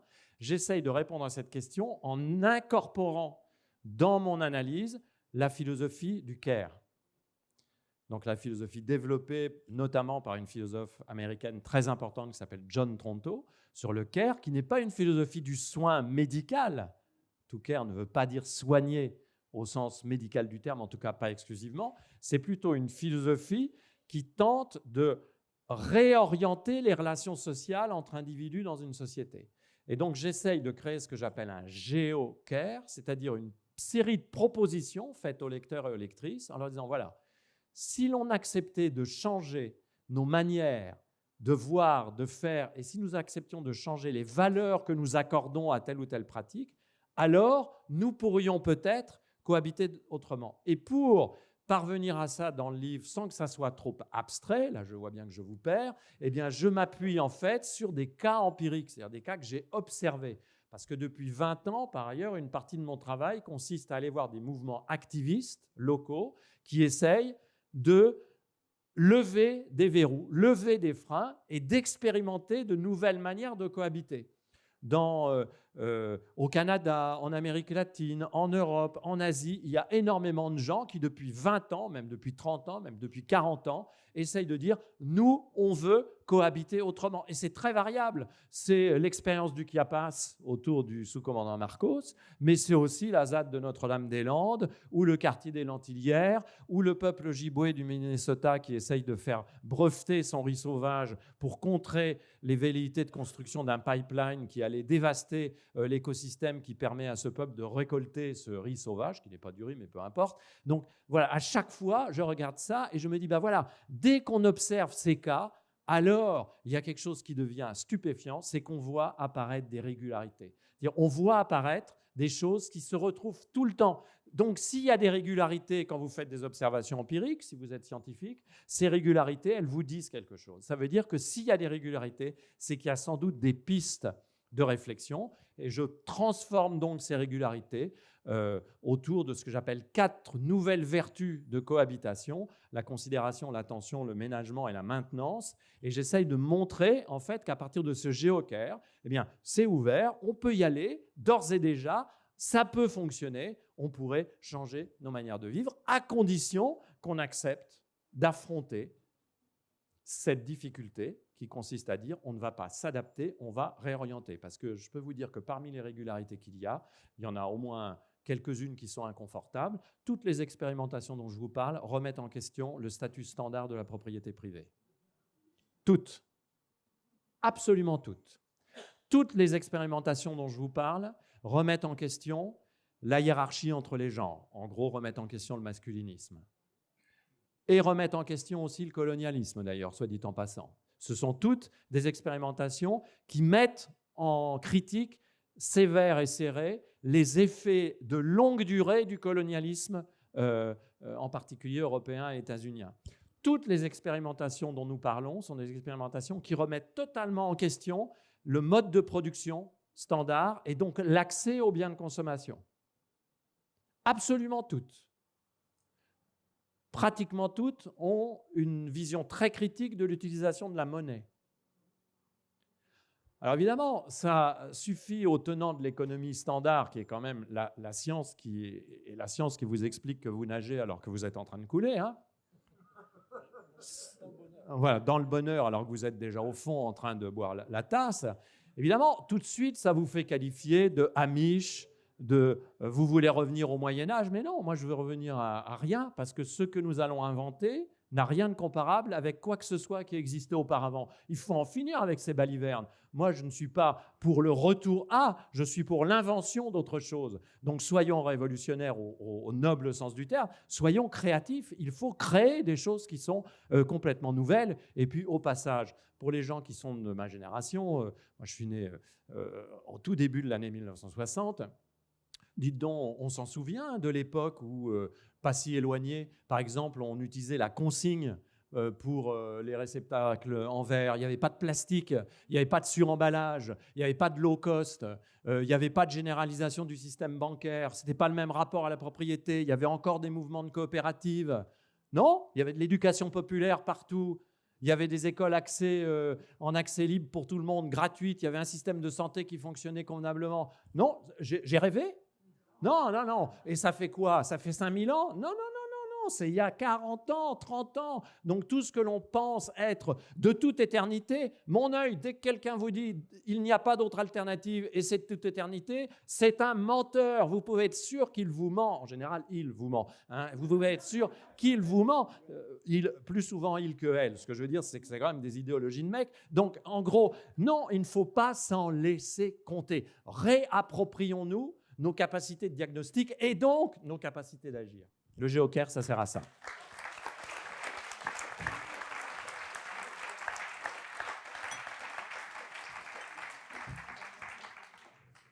Allez Bruno, le politico-care, c'est quoi? C'est ton prochain livre? Non, je me situe pas dans ce coin. Je respecte, hein, c'est pas la question. Simplement, j'ai fait un bouquin sur les politiques de sobriété à la suite d'autres chercheurs. On a travaillé sur la question de la sobriété. Et moi, je participe d'un courant théorique qui s'appelle la théorie politique environnementale. Et l'idée, c'est pas de raisonner sur la continuité d'un imaginaire illimité de la construction des choix possibles. C'est le modèle démocratique. En gros, l'individu, il a la capacité finalement d'agencer autant de choix qui lui correspondent parce que l'environnement dans lequel il se situe lui offre ces choix-là. Quand on fait la Révolution française, pour le dire vite, vous sortez d'un statut dans lequel vous êtes inscrit à un statut dans lequel vous faites le choix de vous inscrire. Et donc, ça change complètement la donne. Et cette multiplication des possibilités de choix, c'est au cœur même de la logique démocratique et c'est au cœur même de la logique libérale. Or, si on est dans une logique de théorie écologique, en fait, ce qui va être intéressant, ce n'est pas de raisonner sur comment on peut continuer à alimenter la machine à faire des choix, ce qui est toujours l'univers démocratique actuel, c'est le cadre de la démocratie représentative libérale, à au contraire, comment on va construire une possibilité dans un cadre imposé de choix.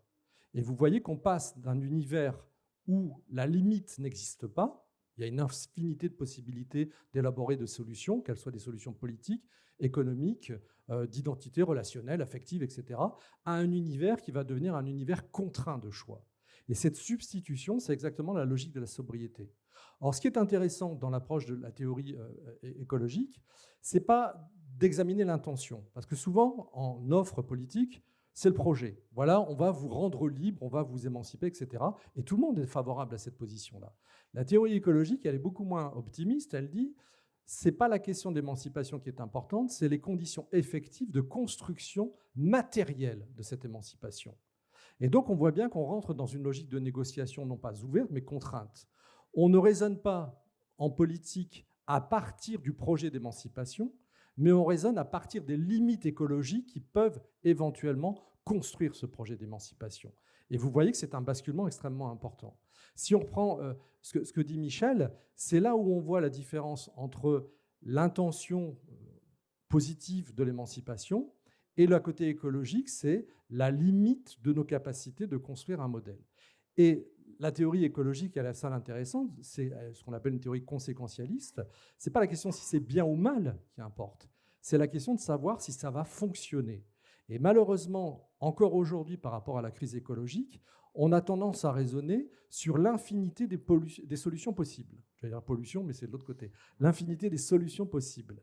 Or, on a du mal encore, par exemple, sur la question de la pauvreté. Dans le livre sur la sobriété que j'ai écrit, en dédicace dans tous les bons festivals, ce qui va être super intéressant, c'est pas de savoir comment on va résoudre la pauvreté, puisque la pauvreté, par rapport à un référentiel justement de l'infinité des choix possibles, il faut sortir entre guillemets des gens de la pauvreté. C'est la question de la misère, c'est-à-dire l'impossibilité même de choisir.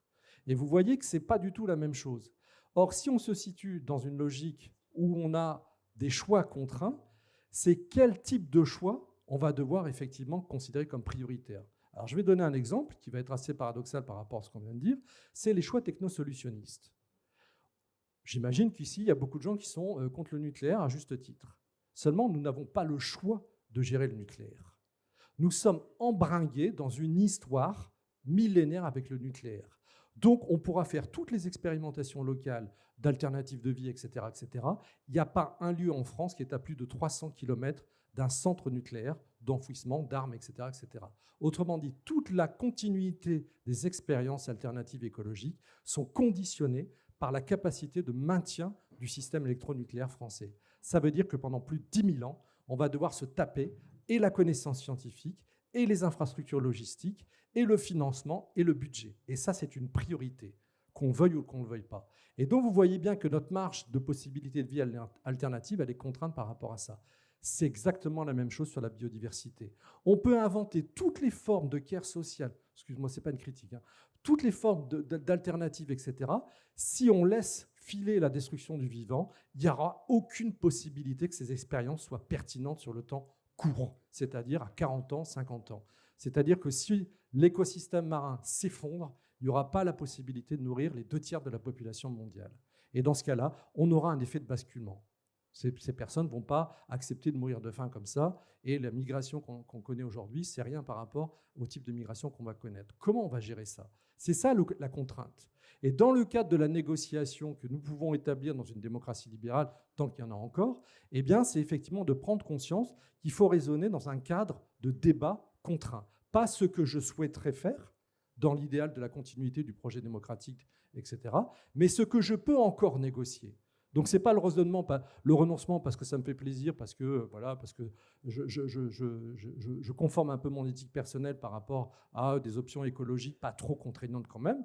C'est je n'aurai pas le choix, donc quelle est la hiérarchie des choix que je vais pouvoir instaurer, qui seront collectivement débattus, parce qu'il y aura des conséquences sociales qui sont extrêmement compliquées. Par exemple, l'augmentation du pouvoir d'achat. C'est la priorité numéro 1 des attentes de la population française. Ce n'est pas compatible avec les enjeux des limites écologiques. Comment on va les négocier socialement? Et qu'elles soient acceptables écologiquement entre nous, mais aussi avec les non-humains. Donc vous voyez, l'enjeu, il est extrêmement contraint et il devra se faire, sinon malheureusement, on va avoir recours à ce que Trump est en train de mettre en place avec d'autres, c'est-à-dire la violence politique d'une société dirigeante, d'élite économique, sociale, culturelle, contre le reste de la population, et qui en plus accompagnera volontairement ce que produisent ces élites qui sont complètement dans une cécité sur la question écologique. Voilà. C'était la page optimiste.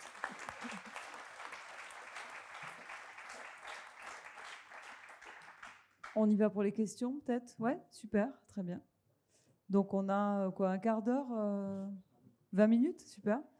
Donc, comme toujours, je suis assez coercitive sur les questions. L'idée, c'est pas de raconter sa vie pendant 10 minutes, ce qui fait que plus personne ne pourra poser de questions. Je suis désolée, mais voilà, c'est l'expérience. Si vous pouvez juste poser une question, c'est super. Voilà. Après, si vous avez des commentaires, bien sûr, mais voilà, qu'on puisse prendre le maximum de questions. Merci beaucoup.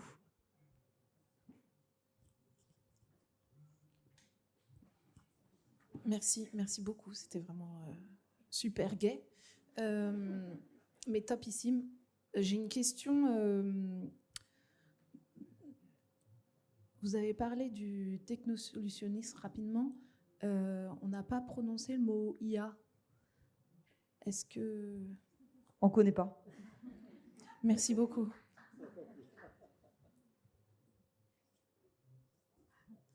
Ça les inspire vachement.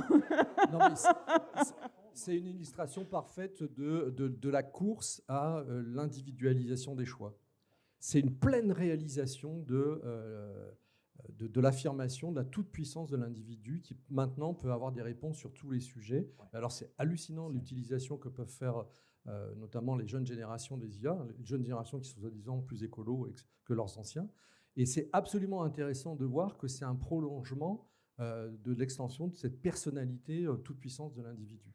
Et en plus, les conséquences écologiques sont évidemment catastrophiques. Oui, peut-être deux éléments pour le numérique en général, hein, pas seulement l'IA, mais on voit bien aussi l'invisibilisation des dispositifs matériels qui permettent à ces choses apparemment immatérielles de fonctionner. Donc il y a une sorte de grand escamotage qui est celui des conditions matérielles de fonctionnement des algorithmes et de tous les réseaux numériques. C'est d'ailleurs si stratégique que les grands opérateurs du numérique ne s'y trompent pas.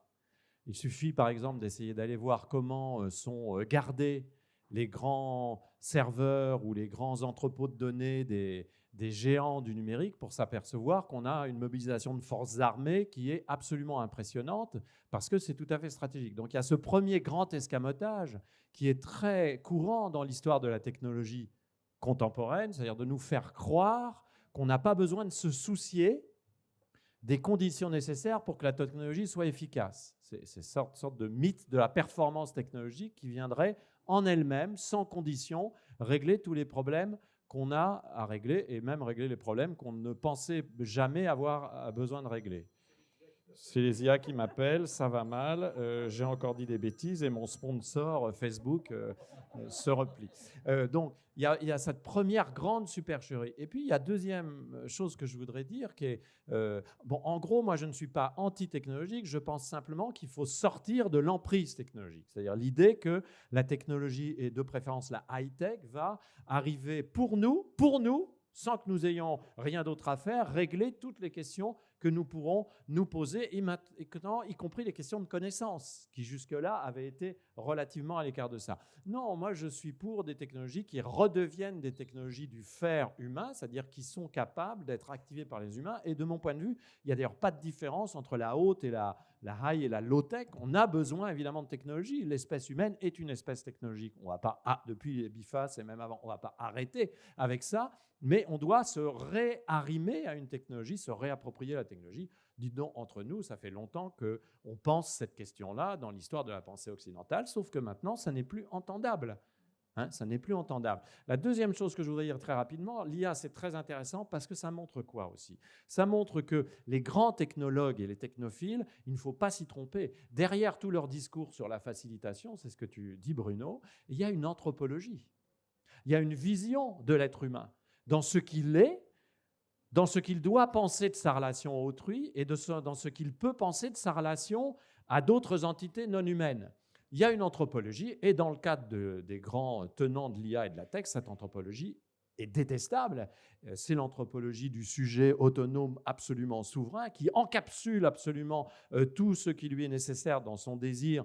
Et de ce point de vue-là, la caricature, ce sont les économies de plateforme. J'ai envie de manger des spaghettis bolognaises à 23h30. Je peux, sur une application dont je ne souhaiterai pas le nom, commander immédiatement ces spaghettis qui vont m'être livrés dans le quart d'heure, nonobstant toutes les conséquences sociales et économiques de cette décision, parce que ma volition est plus importante que tout le reste. Donc il y a une anthropologie qui est quand même très particulière et qui est porteuse d'une politique dont on n'a même plus besoin de se demander ce qu'elle est. Il suffit d'écouter la façon dont les géants de la tech se sont mis servilement au service de la parole trumpiste. On voit bien le régime politique qu'il y a derrière. Or moi, ce que je dis, c'est que la réorientation écologique, modulo ce que tu as dit auparavant, qui est très important sur réfléchir à ce que nous appelons un choix, la réorientation écologique ne peut pas se payer au prix de la régression démocratique et de la régression sur nos droits. La réorientation écologique, elle doit au contraire nous proposer d'autres expériences démocratiques, c'est-à-dire des expériences de démocratie augmentée par rapport à celles que nous voyons, puisque nous voyons qu'aujourd'hui, la démocratie de représentation, elle ne défend plus nos droits, ni la démocratie elle-même, et que même pire que ça, c'est à l'intérieur de la démocratie de représentation telle que les États la mettent en scène que se construisent les conditions de disparition de la démocratie. Donc il y a une nécessité de se ressaisir aussi de ce projet-là. Donc votre question sur l'IA, elle n'est pas du tout embarrassante, c'est une question centrale, mais évidemment c'est une question qu'on doit prendre avec un peu de prudence aussi, parce que nous ne sommes, hélas, qu'au tout début de l'aventure. Si je peux rebondir. Sur les questions de l'IA, moi ce qui me frappe, c'est l'ultralibéralisme. C'est-à-dire qu'il y a une tendance des États depuis les années 80, l'ère Thatcher-Reagan, à se désengager des grandes questions économiques et à laisser le jeu économique aux grandes puissances financières. Et sur les questions écologiques, c'est particulièrement vrai, on l'a vu avec le monde de la pêche, l'État se désengage, on laisse faire les grosses entreprises du secteur. Par contre, il y a un deux poids deux mesures, c'est que sur l'IA, par exemple, là, l'État intervient, il n'y a pas de souci, on investit des centaines de milliards d'euros sur l'IA. Donc il y a un deux poids deux mesures entre le non-interventionnisme de l'État sur les questions écologiques et l'interventionnisme de l'État sur les questions technologiques, pour le coup. Merci. Emmanuel, tu as une question? Ah, non, Oui, pardon, allez-y. j'avais une remarque plus qu'une question. En définitive, vous avez fait je vais appeler ça un compte-rendu éminemment intéressant, mais à mon avis fort consensuel. Et l'un d'entre vous a employé une expression que j'avais l'intention de vous proposer, c'est mettre des baffes. En définitive, tout un chacun ici, je pense qu'on se sent concerné. Et au fond de nous, sur la planète, on sait tous que ça ne va pas et qu'on va dans le mur. On le sait intimement. À différents niveaux, il me semble qu'on le sait. Qu'on soit ici ou qu'on soit à Carrefour en train de faire ses courses, on sait que ça ne va pas. Et est-ce qu'il n'est pas venu le temps, messieurs, dames, d'aller mettre des baffes à ces milliardaires qui se prennent pour Ubu, aller mettre des baffes à ces politiques qui nous prennent pour des cons et qui nous asservissent, aller mettre des baffes à ces gens qui nous envoient des grenades quand on va manifester? Est-ce qu'il n'est pas temps de mettre des baffes?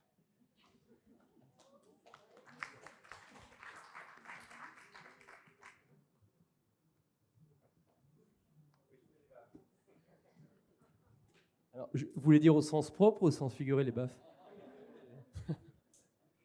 Non, alors je pense, c'est très délicat à manipuler parce que vous avez ceux comme Eugène Sue qui vont vous dire que l'insurrection, c'est un mécanisme central dans le progrès des droits humains. Bon, je pense qu'il a en partie raison. Et puis il y a ceux qui vont dire le mirage du grand soir nous fait perdre beaucoup de temps en fait parce que pendant qu'on attend qu'il y ait un grand soir qui se produise, on n'avance pas sur des débats de fond. Alors je ne sais pas, je pense effectivement que c'est très délicat de promouvoir le recours à la violence, mais je pense qu'effectivement ça arrangeait pas mal les choses si au figuré, une ou deux têtes tombaient. Voilà. En tout cas, la question que vous posez, au-delà du caractère baf ou pas baf, bon, moi, c'est Astérix et Obélix, donc évidemment, les baffes, ça me plaît, hein, mais c'est surtout contre les Romains. Mais je pense que ça doit nous permettre de poser la question des formes d'engagement, en fait. Et il y a aujourd'hui, je parle sous le contrôle d'un politiste, un renouveau très, très spectaculaire des formes d'engagement. Et ce qu'il faut dire, c'est qu'il n'y a pas d'univocité, il n'y a pas de caractère univoque des formes d'engagement légitimes. En réalité, il y a une pluralité de manières de s'engager. Et c'est pour ça d'ailleurs qu'il ne faut pas non plus craindre que dans les transitionneurs ou les réorienteurs, il y ait des variations de sensibilité, que toi, par exemple, tu ne sois pas sur la position de la philosophie du Caire. Moi, je trouve ça extrêmement rassurant. C'est-à-dire, je pense au contraire que le monde de demain, il faut que, comme disent les zapatistes, il faut que ça soit un monde où coexistent plusieurs mondes. Il faut sortir de l'injonction à ce qu'il n'y ait qu'un monde possible. Ça, c'est l'injonction du modèle standard économiste contemporain. Il faut une variété de mondes, donc une variété de formes d'engagement qui peuvent passer par la résistance physiques, qui peuvent passer par la désobéissance civile, qui peuvent passer par des activismes comme on a vu du côté d'Extinction Rebellion, qui peuvent passer par la flottille qui est encore aujourd'hui en Méditerranée et qui cherche à relier Gaza, qui peuvent passer par différentes formes, avec évidemment à chaque fois une vraie question à se poser. C'est en fait toujours, et Hannah Arendt, que tu citais tout à l'heure, elle a beaucoup contribué à ce débat-là, une question qui est en fait une question éthique. Hein. C'est-à-dire, la question éthique, c'est pas savoir ce qui est bien ou mal, c'est savoir ce qui est juste. Qu'est-ce qui est juste et qu'est-ce qui n'est pas attentatoire non plus à une dignité humaine que par ailleurs on veut promouvoir. Et ça, c'est une question qui ne peut jamais se délibérer a priori. Ça ne peut se délibérer qu'en situation. Donc, votre question, elle est légitime, mais elle n'appelle pas, à mon sens, de réponse univoque. C'est-à-dire qu'il faut, en fait, considérer chaque situation d'action et se dire quelle est la manière la plus légitime pour survivre. Vous savez, j'ai été très frappé, je donne juste cet exemple-là parce que moi, c'est quelque chose qui m'a marqué. Dans une vie antérieure, je programmais des débats et des échanges autour de l'Anthropocène et on a invité un peuple premier d'Argentine et de Bolivie à venir nous expliquer leur cosmologie, leur cosmogonie et leur manière d'envisager la relation de l'homme et de l'environnement. Et ces gens, lorsqu'ils sont venus à Lyon, nous ont expliqué que ça faisait 5 siècles qu'ils avaient connu l'effondrement. Ça faisait 5 siècles que les Espagnols étaient venus et avaient génocidé la population. Et que malgré tout, 5 siècles plus tard, ils parlaient toujours leur langue. Ils étaient encore là.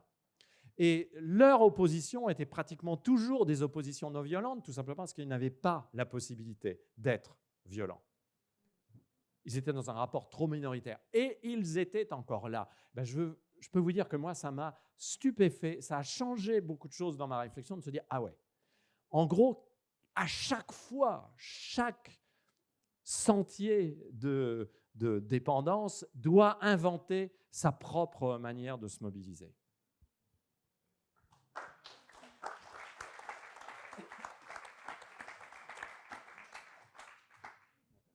Par rapport à la question des baffes, bon, donner des baffes, moi, ça me démange pas mal de donner des baffes.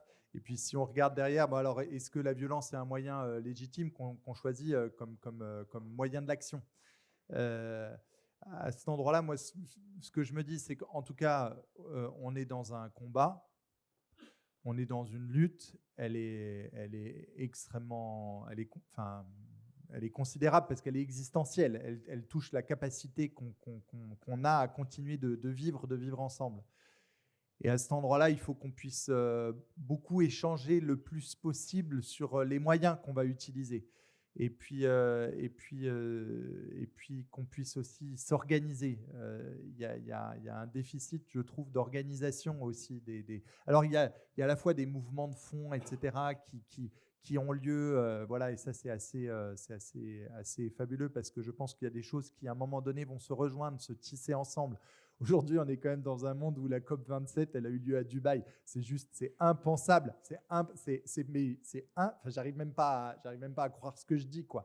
C'est-à-dire les mecs, c'est vraiment des enfoirés total.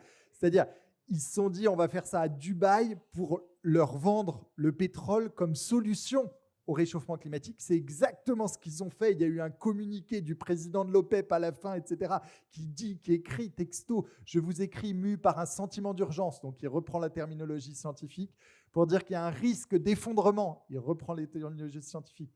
Sociétal, considérable si on sort du pétrole. Enfin bref, c'est magique, c'est extraordinaire. Je pense que dans quelques années, ça ne sera plus possible. De même qu'un mouvement MeToo, il rend impossible certains, non pas tout, du tout, mais certaines actions qui pouvaient être possibles. Je pense qu'à un moment donné, il y a un tissu comme ça qui va se faire et que des choses comme celle-là seront plus possibles. Après, on a juste le temps d'une dernière question. Du coup, j'arrête là. Je pense qu'il y a une corrélation entre les moyens et la fin. Et que si on prend des moyens violents, c'est ma conviction, la fin, elle sera violente. Et la fin, une fin violente, c'est pas tripant, quoi. Voilà, moi, mon...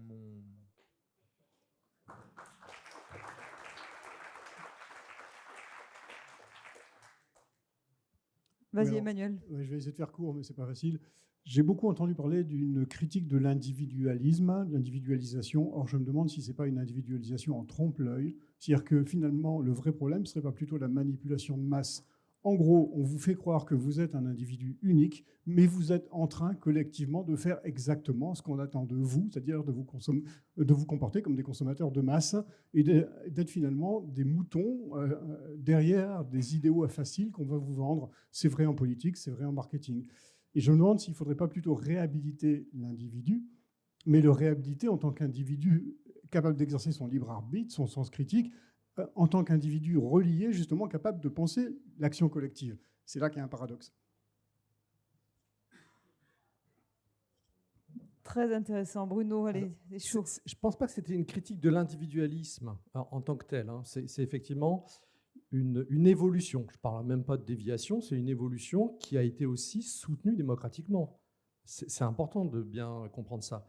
La défense du pouvoir d'achat, c'est une revendication démocratique. C'est une expression populaire, de la souveraineté populaire, etc. Le choix de certaines élites politiques en démocratie, je parle qu'en démocratie, malheureusement, il faut bien se rendre compte que c'est en plus le régime politique extrêmement minoritaire à l'état du monde. Donc le choix de nos élites reflète aussi l'aspiration. Alors on peut toujours considérer que les individus ont été privés de cette autonomie de pensée. Moi, j'y crois pas trop, très honnêtement. Je pense vraiment qu'il y a des justifications profondes au choix qu'on exerce politiquement. Et qu'on pourra toujours dire, ouais, les mecs qui votent Front National, ils n'ont pas compris, ils sont victimes d'une manipulation, etc. Il y a une profonde réflexion qui amène à ces choix-là.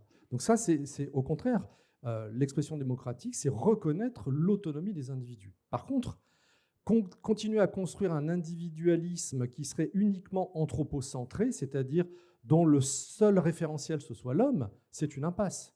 C'est pour ça que les propositions de la théorie écolo sont intéressantes, parce qu'elles sont écocentrées ou biocentrées, c'est-à-dire qu'un individu, à l'heure actuelle des limites planétaires, qui continue à ne se construire comme individu en autonomie par rapport à l'existence terrestre, au système Terre, ça ne fait pas sens. Donc, quand tu évoques la question des enjeux sociaux, oui, mais si les enjeux sociaux ne sont pas reliés aux conditions écologiques, c'est une impasse. Ça veut dire qu'on va retomber dans des réflexions sur les rapports de domination, sur la hiérarchie des ennemis, à qui il faudrait distribuer des baffes. Et chez les écolos, il y a des baffes qui, prioritairement, on peut les distribuer aux gens qui vont nous imposer des contraintes écologiques fortes, la disparition de la biodiversité, les risques sociotechniques du style le nucléaire, etc. Peut-être que c'est ces gens-là qu'il faut baffer avant que d'aller baffer Elon Musk, qui, après tout, lui, il fait ce qu'il a à faire au sens, en tant qu'individu, qui a réussi, entre guillemets. Donc, ce qui va être intéressant dans cet individualisme, est-ce qu'on aura les moyens démocratiquement de renégocier les frontières de cet individu? Parce que si on reproduit, en aménageant un tout petit peu la question écologique, en internalisant aux marges la question écologique, finalement, on aura au mieux fait du développement durable un peu tardivement, et au pire, on aura différé encore la nécessité de reconstruire un individu connecté avec le vivant. Mais connecté au sens où, par exemple, si j'accorde des droits politiques aux animaux, pas simplement leur accorder une existence parce que c'est des êtres de considération, comme l'a fait la loi de 2015 en France, ce sont des êtres sensibles. Et encore les animaux domestiques, pas sauvages, des êtres sensibles. Mais si vous leur reconnaissez des droits objectifs, opposables au même titre que les droits individuels, ça va renégocier la marge de manœuvre des droits humains. Est-ce qu'on est prêt à ça? Est-ce que toute décision qu'on devra prendre démocratiquement devra se faire dans le sens de la justice sociale et de la justice écologique? Aujourd'hui, on n'en est pas encore là. Parce qu'on a toujours cette priorisation des droits sociaux au nom d'une émancipation sociale qui est toujours déconnectée, principalement, de son ancrage et de son enracinement au sens premier du terme, ce qui fait racine et ce qui permet de vivre vis-à-vis de la question du système Terre. Plus ce système Terre disparaît, plus les droits sociaux ils vont se réduire aussi. Désolé d'avoir été un peu long. Bruno. Bon, voilà. Il va falloir qu'on libère la salle. Merci à tous les quatre. Les échanges continuent puisqu'ils sont à côté, ils signent toute l'après-midi. Et juste après, vous savez qu'il y a la cause écologique a-t-elle perdu avec Dominique Bourg, Béatrice Hérault et Éric Hachiman. Voilà, ça me semblait important de vous le dire parce que Dominique a passé...